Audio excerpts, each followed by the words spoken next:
Good morning. It's Edna here live with Free Coaching Friday, and today our topic is good tenants, how to proactively keep them.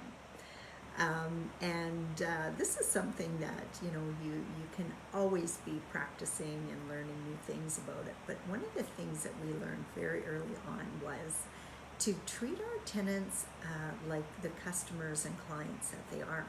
If you think about it, a tenant could potentially pay you $1,000 a month for 12 months, could be with you 3 years, 2-3 years on average. That's like $24,000. So think about what that does for your pocketbook long term. They help you pay off the mortgage, they pay off your property, and it's the whole idea behind getting rental tenants. And if your property is vacant for any length of time, well, then it comes straight out of your pocket. So what are the things to do to proactively keep the good tenants? First of all, decide for you what a good tenant is. Is it somebody who pays their rent on time, is respectful of the property, respectful of you, respectful of your time? That sort of thing, takes decent care of the property, that sort of thing. And then if it's a good tenant for you, then you want to proactively do whatever you can to keep them.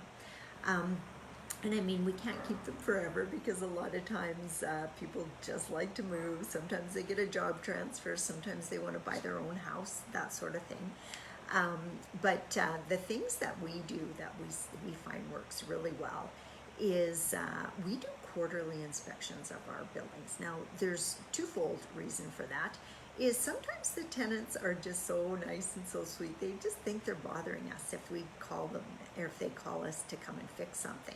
So we proactively reach out to them, let them know, we put it in the lease to start with, but we let them know that, you know what, we do want to keep our properties in tip-top shape. So if there's anything that comes up, to let us know.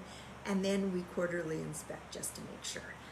Sometimes people just don't see stuff. They don't see, we had one time where there had been an ice jam and the water was backing up and causing some damage in the roof and in the ceiling. And the tenants just had never taken the time to look up and see the damage. It wasn't,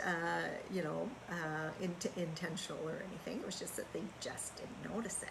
So there's times when that happens. Sometimes it's a leak in a sink that starts slowly, and pretty soon it's drastic. And even if they're paying the water bill, we like to show them that if we can stop that leak, and it's usually not a very expensive fix, then it saves them on the water bill. And if we're paying the water bill, it saves us on the water bill. But also potential damage, because sometimes if it's the top of the sink or the top of the tap, something that's up that we can visually see, there's also something that we can't see. That's where maybe some drips are happening behind the wall of the cupboard, and then there's moisture, and then there's mold, etc., etc.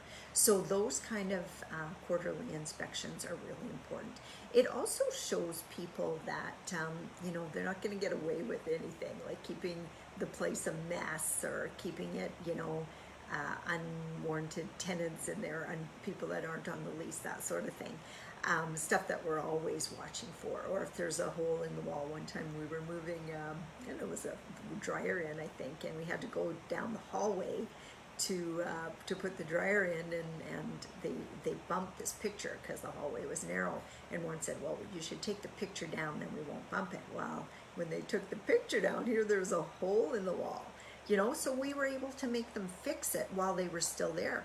It's likely if we'd have left it till it was time that they moved out that we wouldn't have caught that, especially if the picture was left behind, So those different kinds of things really make a difference. One time we had a tenant, he actually, because we got a reputation, people like to take care of our properties, he phoned us up and he goes, I'm really sorry. had a fight with my girlfriend. Like one of them threw a shoe. Now there's a hole in the wall. I really want to fix it. But you know what? I just don't even know what to do. Would you fix it and I'll just pay you? And, you know, we praise them for that. You know, we say, you know, stuff like that happens.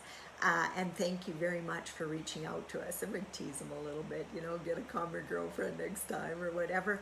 But it's those interactions with your tenants that's going to keep them long term with you.